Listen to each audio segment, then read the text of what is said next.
Hello everyone, कैसे हैं आप सब। आई होप आप सब लोग बहुत अच्छे होंगे और अपने स्वास्थ्य का पूरा ध्यान रख रहे होंगे। नमस्ते, जय माता दी।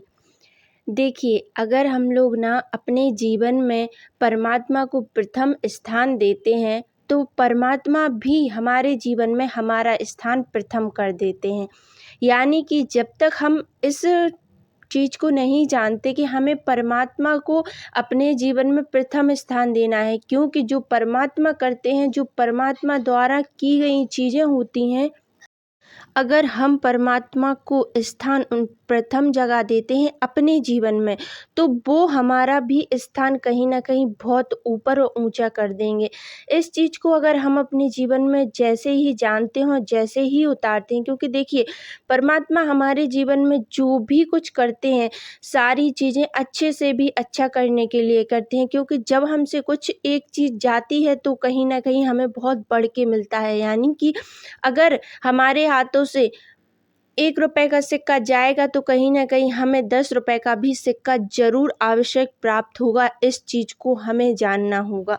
उसी तरह परमात्मा है कि अगर वो कुछ देना चाहते हैं, बड़ा करना चाहते हैं, तो उसके पहले वो आपसे आपके पास जो छोटा है वो ज़रूर ले लेंगे। इसीलिए बिल्कुल भी घबराने की ज़रूरत नहीं है। कैसी भी कंडीशन हो, कैसे भी हालात हो, हमेशा परमात्मा पर विश्वास रखें। अगर आपके अंदर परमात्मा के ऊपर विश्वास रखने की ताकत आ जाएगी, अगर आप उन पे भरोसा करेंगे, तो आप अपने जीवन को बहुत ज़्यादा बदलता हुआ देखेंगे। क्योंकि जब हम दुनिया पे भरोसा करते हैं, समाज के सहारे चलना शुरू करते हैं, तब कहीं न कहीं हमें कुछ दुखों का सामना करना पड़ सकता है। लेकिन जब हम परमात्मा की आश्रित हो जाते हैं, परमात्मा का सहारा लेना चाहते हैं, परमात्मा से जुड़ जाते हैं, वास्तविकता में जानते हैं कि परमात्मा हमारे साथ हैं हर वक्त, हर क्षण, हर पल, तो कहीं न कहीं हमें हमारे जीवन में बहुत ज़्यादा आनंद की प्राप्ति होना भी शुरू हो जाती है। क्योंकि जो आनंद हम चाहते हैं हमारे अंदर, वो सिर्फ़ हमें परमात्मा से जुड़कर ही मिल सकता है और कहीं नहीं मिल सकता है। इसीलिए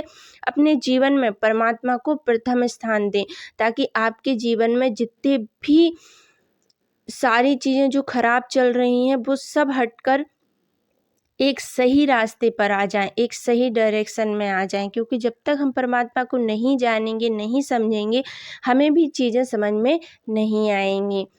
तो अगर आप भी किसी रिश्ते में बहुत ज़्यादा प्रेम चाहते हैं या उसमें प्रेम भरना चाहते हैं, तो सबसे पहले आप भी उस प्रेम को देना सीखें। यानी कि आप सिर्फ़ लेने की भावना से कोई रिश्ता या संबंध ना चलाएँ। आप उसमें भी भरपूर प्रेम, रिस्पेक्ट देते रहें, ताकि वो जो पेड़ है, अगर एक पेड़ में पानी ना दिया जाए तो उसके फूल कैसे खिलेंगे? उसी तरीके से अगर आप भी उस रिश्ते में प्यार और इज़्ज़त, सम्मान जैसी भावनाएँ नहीं रखेंगे, तो आपको उस रिश्ते की खुशबू कभी नहीं आएगी। इसीलिए आप अपना भी कुछ देने का प्रयास करें। सभी का आभार, धन्यवाद, थैंक यू सो मच।